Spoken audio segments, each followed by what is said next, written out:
Alright friends, gather round, boss is back in the building.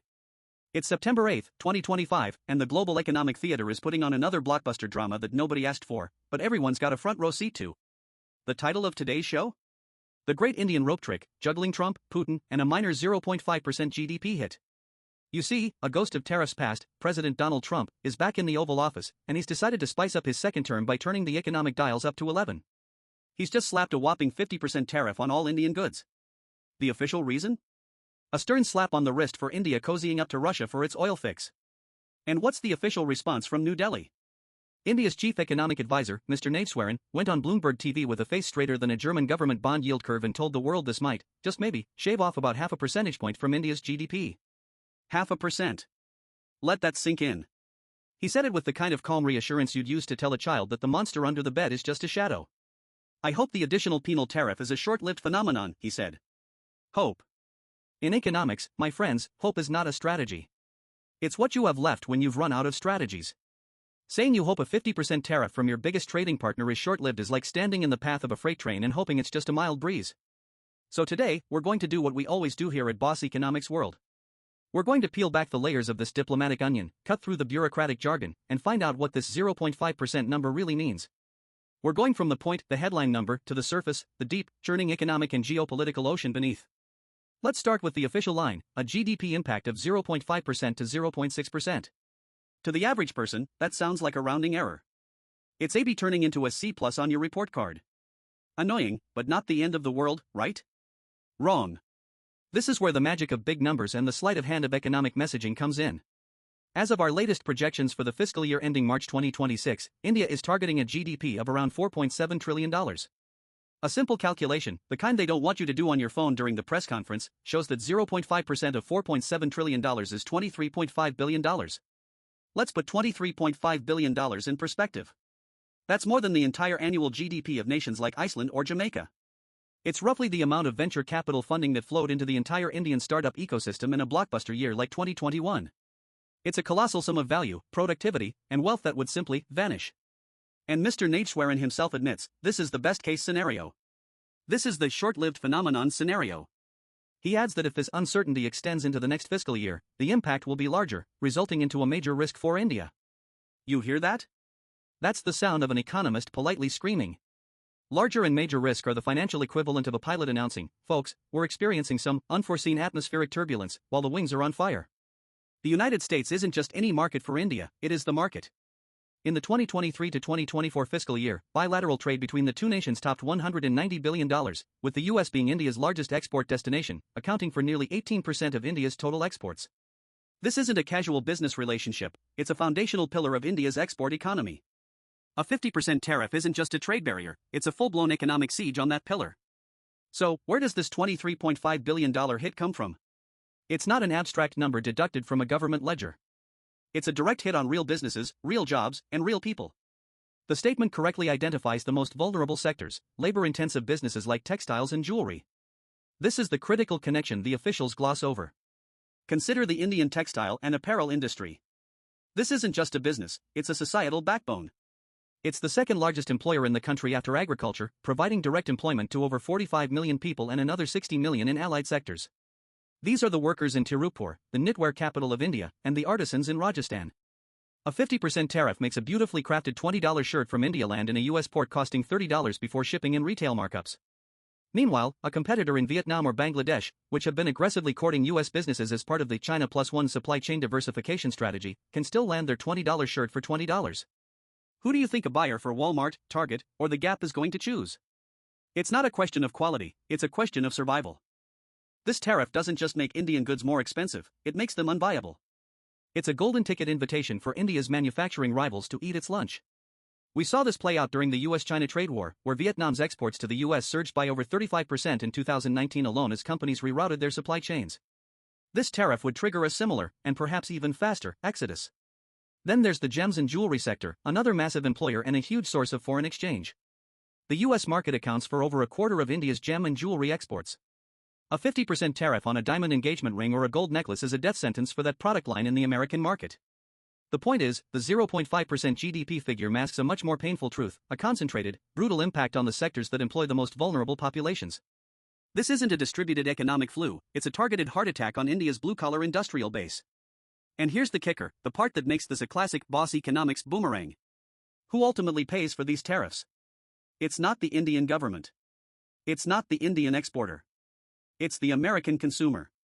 Countless studies from the 2018 to 2020 trade war, including those from the National Bureau of Economic Research, confirmed that nearly 100% of the cost of tariffs on Chinese goods was passed on to U.S. importers and, subsequently, to American families in the form of higher prices.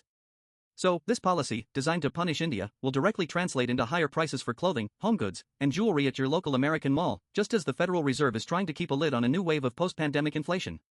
It's a self-inflicted inflationary wound, a classic case of cutting off your nose to spite your face. Now, let's zoom out. If you think this is about trade deficits or protecting American jobs, you haven't been paying attention. This is raw, unfiltered geopolitical hardball. The stated reason is India's continued purchase of Russian oil. India has been a master of what it calls strategic autonomy. It's a member of the Quad, a strategic alliance designed to counterbalance China. At the same time, it's a key member of BRICS, a bloc positioning itself as an alternative to Western-led institutions. For years, India has walked this tightrope brilliantly. It buys advanced American weaponry while also being one of the biggest customers for Russian arms. It joins US-led military exercises in the Pacific while conducting separate drills with Russia. It talks democracy with Washington and does energy deals with Moscow. This 50% tariff is Trump's way of saying, the tightrope walking is over. Pick a side. It's the weaponization of economic interdependence. The US is using its position as India's #1 customer as a coercive tool to enforce its foreign policy objectives. It's a high-stakes test of India's resolve. Will Prime Minister Modi buckle under the economic pressure, or will he double down on his multi-aligned foreign policy, seeking closer ties with the BRICS bloc to cushion the blow? This move is also a direct assault on the growing de-dollarization trend. India's oil deals with Russia have often been settled in non-dollar currencies, like the Indian rupee or the UAE dirham. This chips away, ever so slightly, at the global dominance of the US dollar. By targeting the economic engine of a country that is actively participating in this trend, Washington is sending a powerful message to the rest of the world. Circumventing the dollar-based financial system will have severe consequences. So, when you see this headline, don't think of it as a trade dispute. Think of it as a major move in the 21st century great game for global influence, where container ships are the new battleships and tariffs are the new cannons. Of course, no government official is going to admit they're in a crisis. Mr. Nadeswaran quickly pivoted to the good news, the silver lining, the domestic tailwinds. He's sticking to a robust growth forecast of 6.3 to 6.8% for the year, citing a blistering 7.8% growth in the April-June quarter. He talks about recent cuts in consumption taxes and direct taxes boosting disposable income. He points to inflation at an 8-year low. This is the classic look over here defense. And while those numbers are genuinely impressive on the surface, let's apply a bit of boss-level skepticism. That's 7.8% growth, it's a fantastic number, the fastest in over a year. But much of it was driven by strong domestic consumption and government capital expenditure. It's a party fueled by domestic demand. What happens when your biggest export market, the engine that brings in the hard currency, suddenly grinds to a halt? An external shock of this magnitude can easily derail domestic sentiment. Confidence is a fragile thing. When export orders are cancelled and factories start laying off workers, that domestic consumption story can sour very, very quickly. The tax cuts, the government recently lowered the goods and services tax on many items. Nadeswaran expects this to boost GDP by 0.2 to 0.3%. Let's do the math again. You're hoping for a 0.2% boost from a tax cut to offset a guaranteed 0.5% hit from tariffs. You're trying to fill a swimming pool with a garden hose while a 50% tariff is blasting a hole in the bottom with a fire hose. It's a valiant effort, but the physics are not on your side. The fiscal deficit. He says India will meet its fiscal deficit target of 4.4% of GDP, helped by a bumper central bank payout. This is financial jargon for the Reserve Bank of India transferring a large part of its profits to the government. While perfectly legal, relying on central bank dividends to plug fiscal holes is a one-off trick, not a sustainable revenue model. It's like selling the family silver to pay the electricity bill. You can only do it once. The domestic story in India is indeed strong, a testament to its dynamic economy. But it's not invincible. The narrative being presented is one of resilience, but it dangerously underestimates the systemic shock of having your primary customer declare economic war on you. So, what's the real story here, friends? This isn't just an economic spat between two countries. It is a perfect microcosm of the new world we live in. The age of hyperglobalization, where goods and capital flowed freely based on pure economic logic, is dead and buried. We are now deep in the era of the geopolitical recession. In this new era, supply chains are not just logistical puzzles, they are national security assets. Trade policy is not just about economics, it is a primary tool of foreign policy. Your company's P&L statement is now directly hostage to the whims of political leaders in Washington, Beijing, and New Delhi. For the professionals watching, the fund managers, the analysts, the corporate strategists, your risk models are obsolete if they don't have a massive variable for political volatility. The idea of friendshoring is no longer a buzzword, it's a survival imperative. You need to ask, is my supply chain resilient to a single tweet? Is my market exposure diversified enough to withstand a 50% tariff overnight? For the ordinary audience, this is why you need to pay attention. The price of the t-shirt you're wearing, the cost of the smartphone in your pocket, and the stability of your job are no longer determined by simple supply and demand. They are determined by high-stakes diplomatic chess played thousands of miles away. Mr. Nadeswaran's 0.5% isn't just a statistic, it's a shockwave heading straight for factory floors in India and cash registers in America. The great Indian rope trick has always been about balancing between opposing forces. But this time, the rope has been electrified. India's challenge is to navigate this without falling, while the rest of the world watches to see just how intertwined and how fragile our global economic system truly is. Stay sharp, don't get caught in the crossfire.